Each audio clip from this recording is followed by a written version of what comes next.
Test 5. Section 1. You will hear a conversation between a psychiatrist in the medical centre of the college and a new student. First, you have some time to look at questions 1 to 4.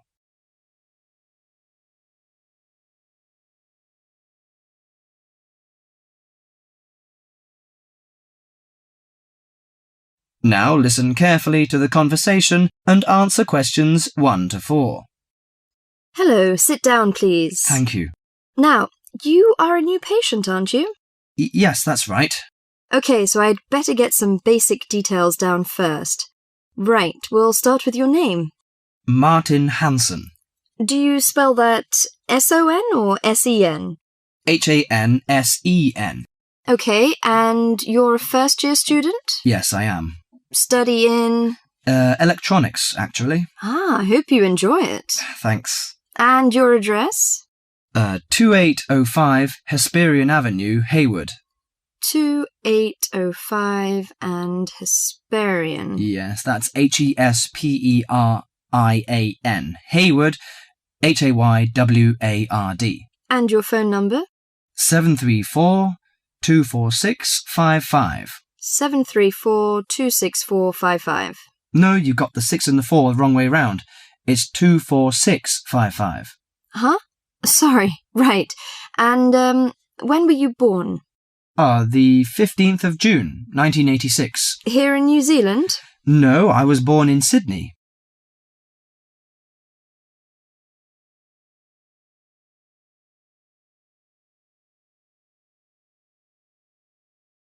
Before you hear the rest of the conversation, you have some time to look at questions 5 to 10.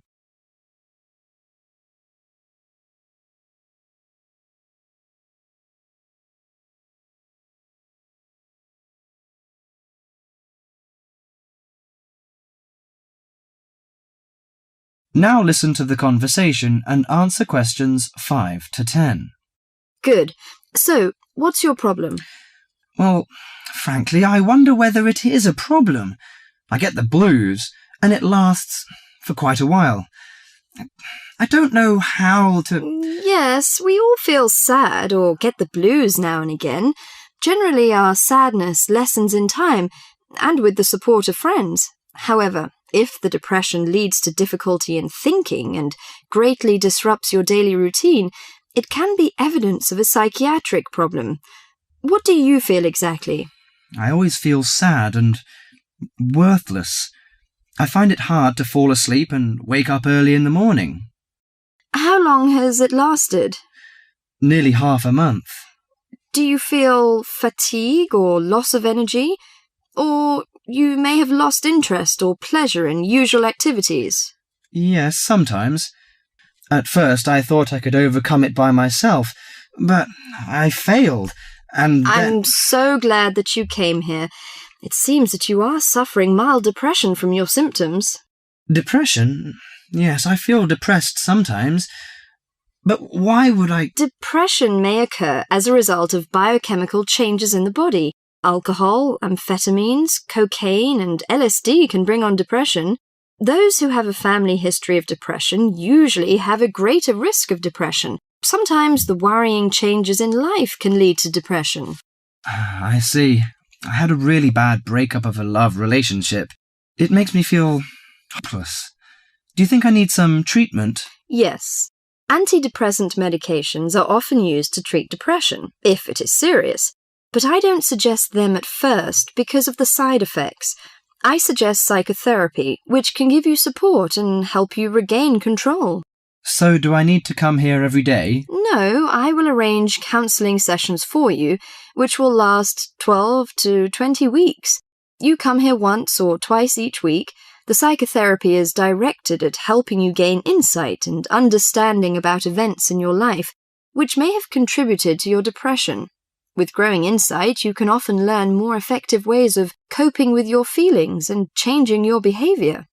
What can I do to take care of myself? Well, at first you should do some physical exercises on a regular basis, at least 3 times a week. How is your food? Do you eat well? Yes, I think so. I eat at my homestay family. Good.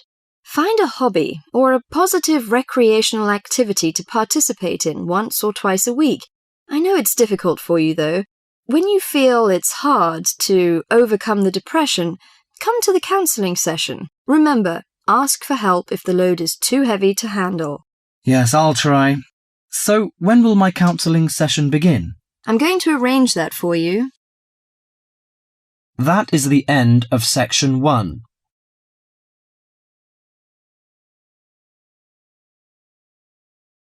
You now have half a minute to check your answers.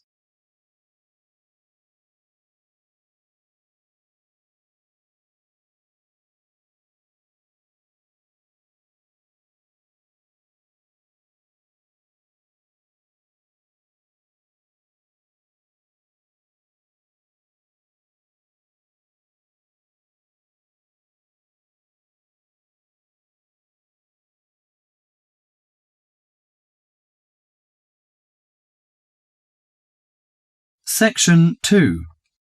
In this section, you'll hear an introduction about ancient architectures. First, you have some time to look at questions 11 to 20.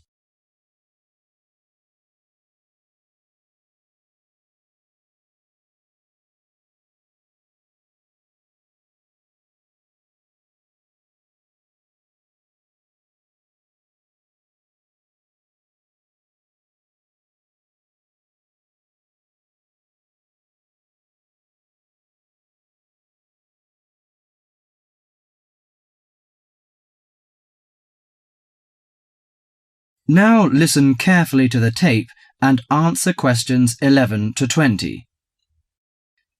The architecture of the ancients often reflects the ideas and beliefs of that time. Some of the ancient structures can give us a glimpse into the minds of the people who built them. Now, Professor Francis is going to talk to us about ancient architecture. No story is more interesting or impressive than the story of architecture, and in particular the activities of human beings in the art of building. Let's have a look at this in some detail. Did you ever visit the pyramids? Look at this picture, please. The pyramids in Egypt are true wonders of the ancient world.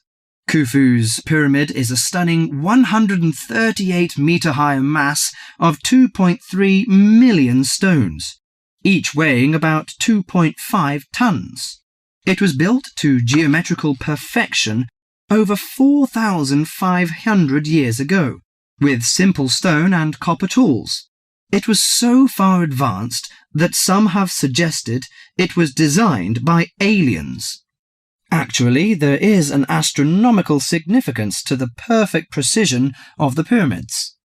By using 2 stars that circle the sky polar point, Egyptian astronomers were able to arrange the pyramids due north. This was done because they believed the king's afterlife and the stars were closely related. They believed their pharaoh, that is, their king, had been transformed into another living being, a light in the sky in contrast to the darkness of death. OK, now let's look at another picture. On this picture is Athens' ancient Parthenon. It is an immense columned temple, built almost entirely of marble. Athens' ancient Parthenon is a perfect model of classic Greek architecture. It was built to honour Athena, the goddess of wisdom. Therefore, it includes the ideals of logic and reason in its design. Built in the 5th century BC, the Parthenon is made up of almost 140 columns. The Greeks associated the columns with the virtues of a human being: strong, orderly, proud, and beautiful. The height and width of the Parthenon are designed with the rational logic of geometry. The upper diameter of each column is a bit narrower than its base. It bulges slightly in the middle and slants inward. This kind of optical illusion makes the columns appear more graceful and thus more beautiful. The Parthenon also symbolizes democracy. Each column supports the entire structure, just as each person contributes to the government. It symbolizes that Athens' government is democratic. Finally, I am going to introduce the Roman Colosseum, a large oval structure for public sports events, entertainment, or assemblies. The Roman Colosseum displays the practical nature and political thinking of Romans. The Colosseum was built in 80 AD, when, throughout its vast empire, Romans' population and wealth were growing. It was necessary for politicians to entertain the people in return for their support. Gladiators would battle wild animals, and even one another in order to entertain the bloodthirsty crowds. Constructed with tons of marble, the Colosseum stood 48 meters high. It has the capacity to hold up to 50,000 spectators. Spectators sat on the lower 3 levels, surrounded by towering roofed passageways. On hot days, a cover suspended from the top story provided shade from the sun. Ancient architecture gives us a sense of the different societies that build these amazing monuments. Through it, we can imagine what life was like when those civilizations were flourishing. That is the end of section 2.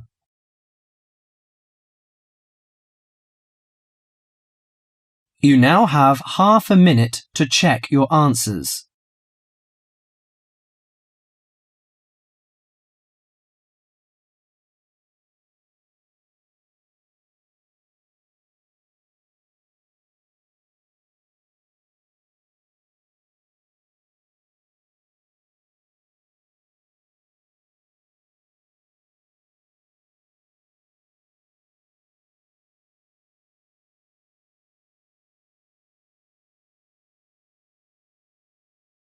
Section 3. In this section, you'll hear an interview on IQ tests. First, you have some time to look at questions 21 to 30.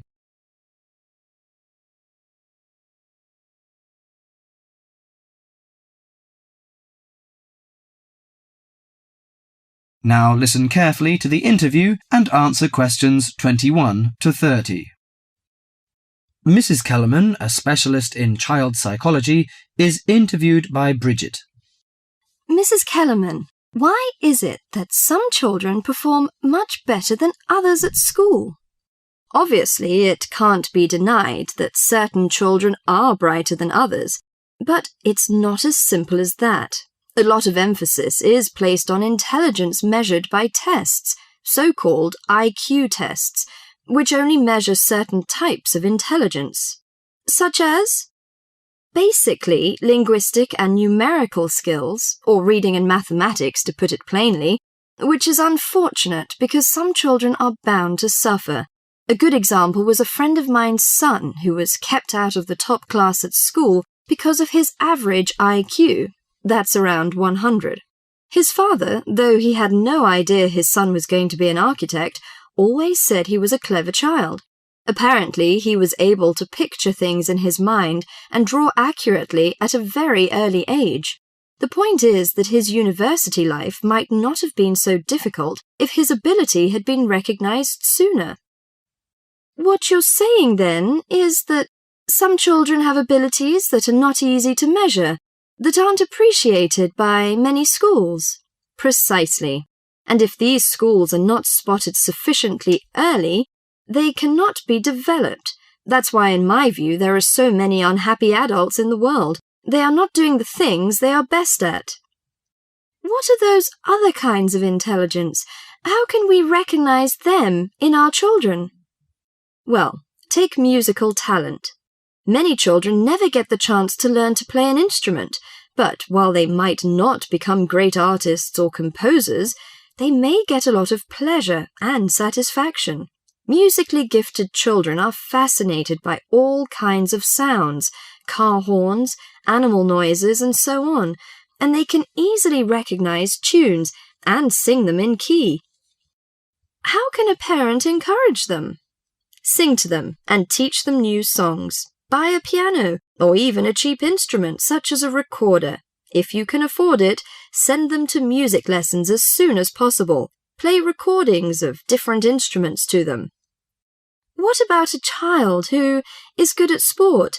Could that be described as a form of intelligence? Most certainly. We psychologists call it motor or bodily intelligence. These children move gracefully and handle objects skillfully. A child who finds it easy to take things apart and use various tools may well become an engineer with the right encouragement. We should give them models to make and take them to science museums. However, unless these children are also good with words and numbers, they will probably not do well in school examinations. Is there anything a parent can do to help in this case? Yes, it may be worth spending money on private lessons, but, hardly anyone is good at everything. In my opinion, a child should be judged on his individual talents. After all, being happy in life is putting your skills to good use, no matter what they are. That is the end of section 3.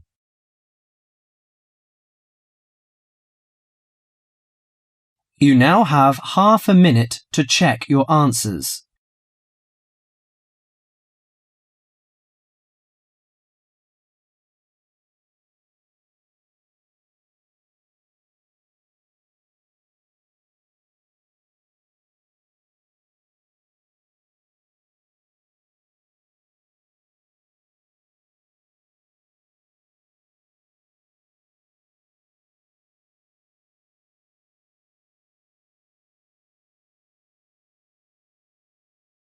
Section 4.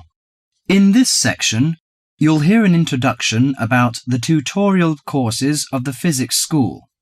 First, you have some time to read questions 31 to 42.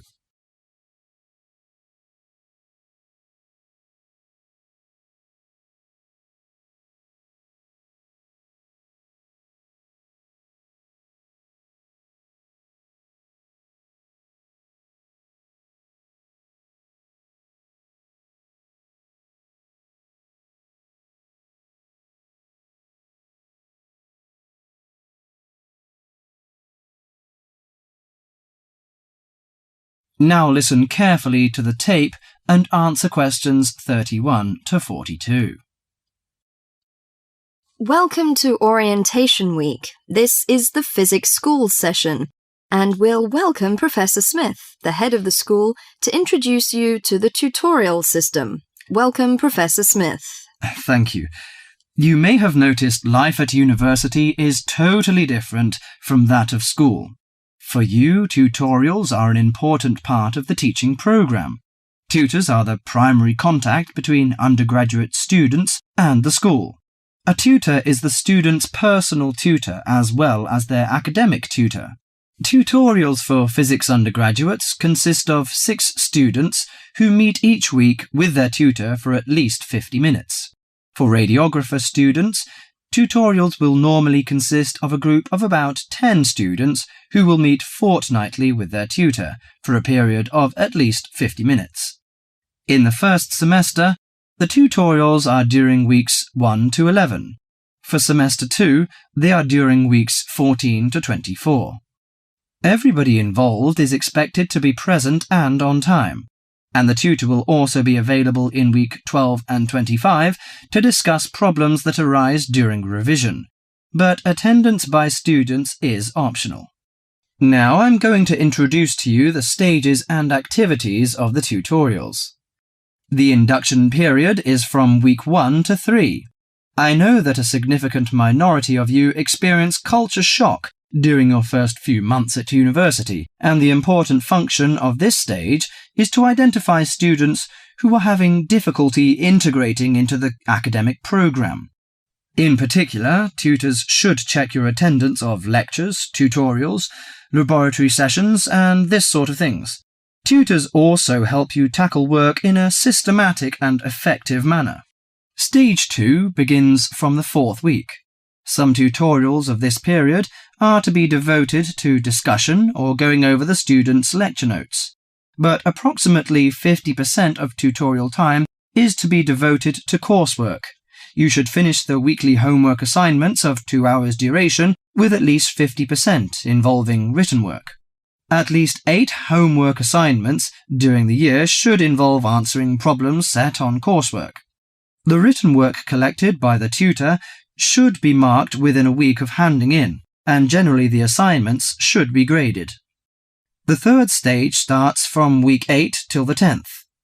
During this period, math and 4 core physics programs are included.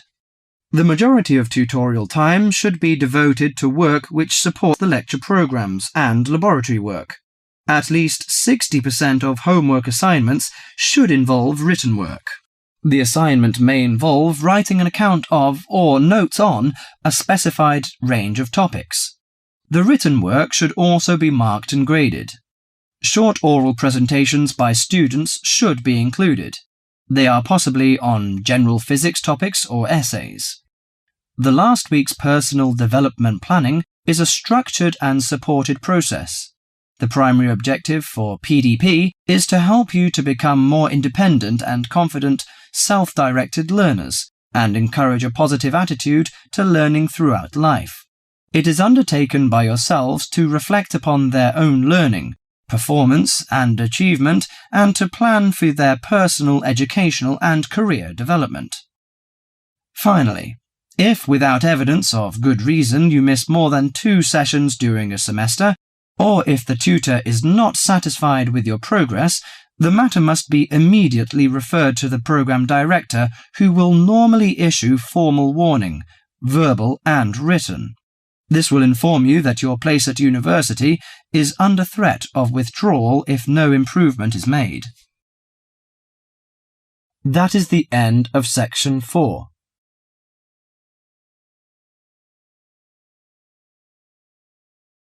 You now have half a minute to check your answers.